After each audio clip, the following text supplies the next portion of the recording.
There is a question at the heart of the Jason Arday controversy that is much bigger than Jason Arday himself. Why were so many people and institutions willing to believe an extraordinary story before demanding the ordinary evidence needed to verify it? That question has become even more uncomfortable because this story has now ended in tragedy. Jason Arday resigned from Cambridge on 5th August 2026 amid investigations into his qualifications, career, and allegations of academic misconduct. 9 days later, on 14th August, he was found dead at his home in London. His family has described the scrutiny as a campaign of harassment, while supporters have accused critics of disproportionate abuse.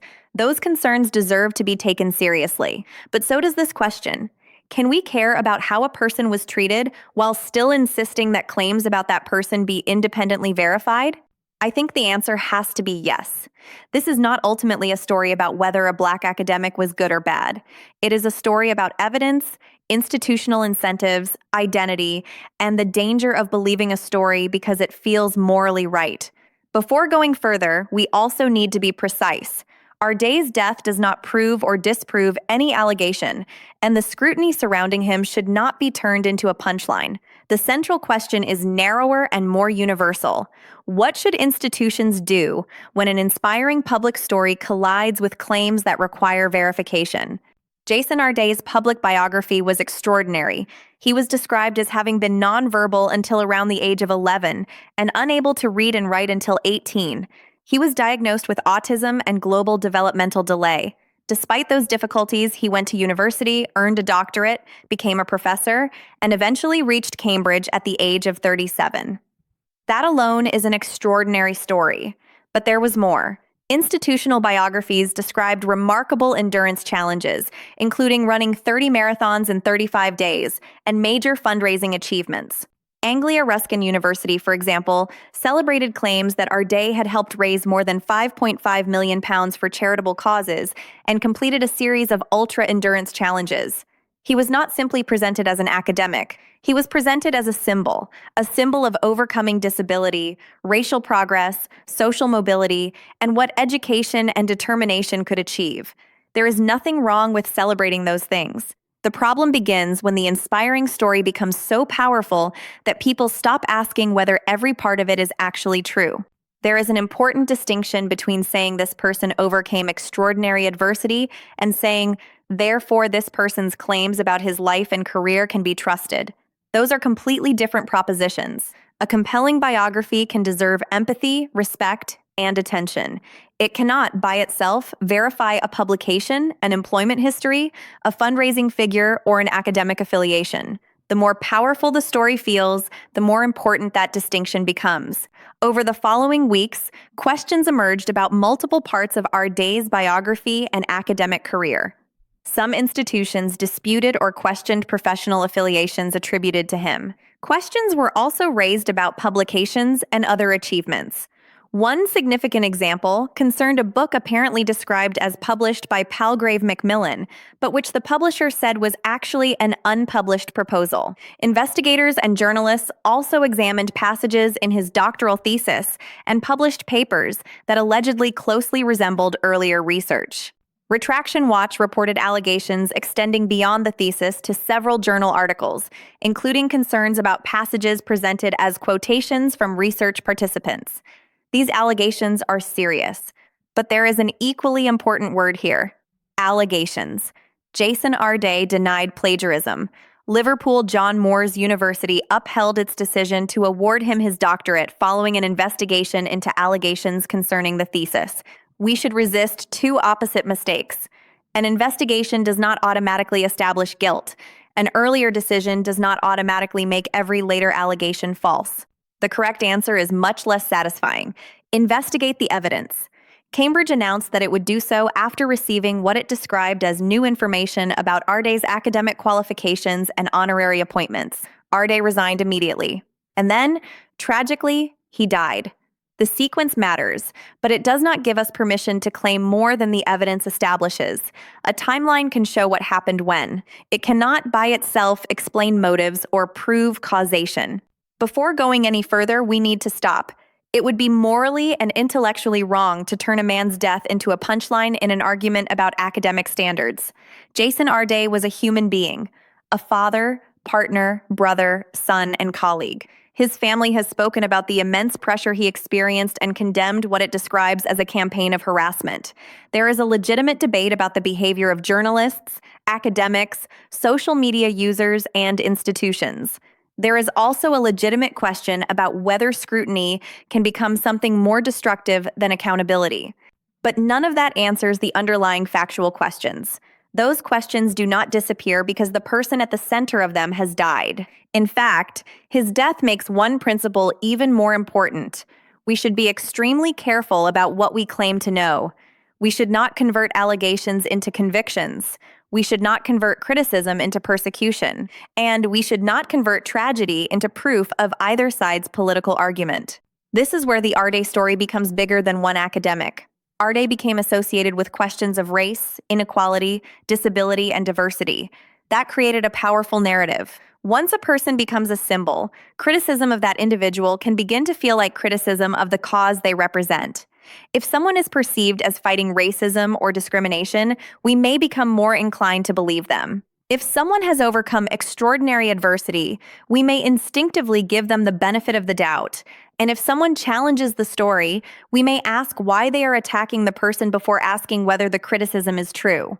A Black academic should not be presumed dishonest because he is Black, but neither should a Black academic be presumed truthful because he is Black. An autistic academic should not receive a lower evidential standard because his biography is inspiring. And someone who has experienced racism should not become immune from ordinary scrutiny because criticism might be interpreted as racist. That is not equality. It is a different kind of prejudice. There is a psychological phenomenon known as the halo effect. One positive characteristic influences our judgment of unrelated characteristics. Someone who is attractive may seem more intelligent. Someone who is successful may seem more competent. Someone who appears morally admirable may seem more trustworthy. And someone who represents a cause we strongly support can begin to receive credibility they have not actually earned on every individual question. In the Arday case, several positive identities converged: Black, disabled, autistic, working class, academic, diversity advocate, and inspirational survivor. Each identity can carry legitimate significance, but put them together and something strange can happen. The story itself becomes evidence, and that is backwards. Overcoming adversity tells us something about a person's adversity. It does not tell us whether a publication is original, verify an employment history, verify a fundraising figure, verify an academic affiliation, or establish whether a disputed quotation accurately represents a research participant. Those questions require documents, records, correspondence, original sources, and institutional verification. In other words, evidence. Institutions do not behave like perfectly rational machines.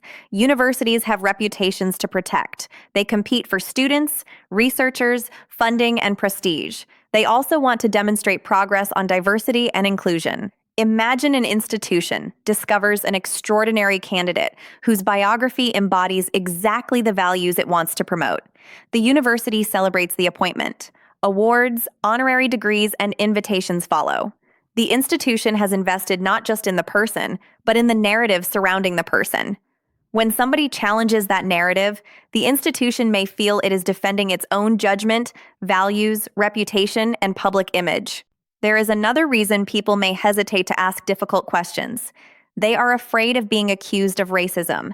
That fear is not completely irrational. Racism exists. Black academics can face prejudice. Minority scholars can face hostility. Accusations of misconduct can sometimes be weaponized selectively. Institutions, therefore, have a legitimate reason to be careful. But there is a crucial distinction between being careful and being credulous. The solution to potentially racist accusations is not to lower the evidential standard. It is to raise the quality of the investigation. Henry Nowak was an 8-year-old University of Southampton student, murdered in Southampton in December 2025. His killer, Vikram Digwa, falsely claimed that Nowak had racially abused him. Police initially treated Nowak as a suspect and handcuffed him while he was suffering from fatal stab wounds. Digwa was later convicted of murder and sentenced to life imprisonment with a minimum term of 21 years. The case is now the subject of an investigation by the Independent Office for Police Conduct. This is where we have to be extremely precise. It has not been established that identity politics caused the police response. It has not been established that officers deliberately favored one racial group over another. But the IOPC is investigating whether officers failed to recognize that Nowak needed urgent medical attention, whether they responded appropriately after he said he had been stabbed and could not breathe, and whether arresting and handcuffing him rather than immediately providing first aid breached professional standards. The IOPC is also examining whether race was a factor in the officer's decision-making. That is how the question should be handled, not with a predetermined answer, but with an investigation. The Arday case and the Nowak case are not the same. One concerns an academic career, the other concerns a murder and a police response. It would be absurd to pretend they are equivalent, but there is a common institutional principle. When identity becomes more important than evidence, judgment can become distorted. In one case, the danger may be believing an inspiring biography too readily. In another, it may be giving an allegation involving racism disproportionate weight. The opposite mistake is also possible, assuming every allegation involving identity must be false, because identity has sometimes been used as a political weapon. The most important lesson is a very old-fashioned one: universal standards, the same standard for everyone. A white academic, a black academic, an Asian academic, a disabled academic, a religious academic, an atheist academic, a conservative academic, or a progressive academic. If you claim qualifications, verify them. If you publish research, cite it properly. If you are accused of misconduct, investigate it fairly. If you make an accusation, substantiate it. If you are a police officer responding to a violent incident, establish what happened rather than deciding who is morally entitled to be believed. And if the evidence is incomplete, say so. There is enormous power in the sentence, "We do not know yet." It is intellectual honesty. The alternative is dangerous. Once identity starts determining credibility, we can end up with two classes of people: those whose claims receive extra presumption because of their identity, and those whose claims receive extra suspicion because of theirs. That is not equality. It is tribalism. Institutions are particularly dangerous places for tribalism because they can turn assumptions into decisions. A university can decide who gets hired, a publisher can decide what gets published, a charity can decide who receives an award, a police officer can decide who is treated as a victim and who is treated as a suspect. The Jason Arday story should not become a story about a dishonest black professor. That would be another oversimplification. Nor should it become a story in which every criticism of Arday is automatically dismissed as racism. His race did not make his achievements false. His race did not make the allegations true. His disability did not make his biography automatically credible. And criticism of him was not automatically racist. At the same time, the intensity of the scrutiny, the institutional decisions surrounding him, and the circumstances of his death deserve serious examination. Those questions can coexist. We can ask whether universities properly vetted extraordinary claims, whether journalists crossed ethical boundaries, whether critics were motivated by legitimate concerns or ideological hostility, whether institutions responded consistently, and whether race influenced anyone's judgment. But every one of those questions requires the same thing: evidence. Henry Nowak's case also deserves careful investigation without turning it into a simplistic story about Sikhs, immigrants, minorities, or two-tier policing. We do not need another tribal narrative. We need facts. Do not believe someone because they belong to the right group. Do not disbelieve someone because they belong to the wrong group. Believe the evidence. That principle protects minorities from prejudice. It protects majorities from prejudice. It protects institutions from their own biases. And it protects innocent people from being judged according to somebody else's political narrative. The most important question is not, is this the story we want to believe? It is. Is the story true? When a story becomes too morally satisfying to question, we may stop doing the one thing institutions are supposed to do: check whether it is true.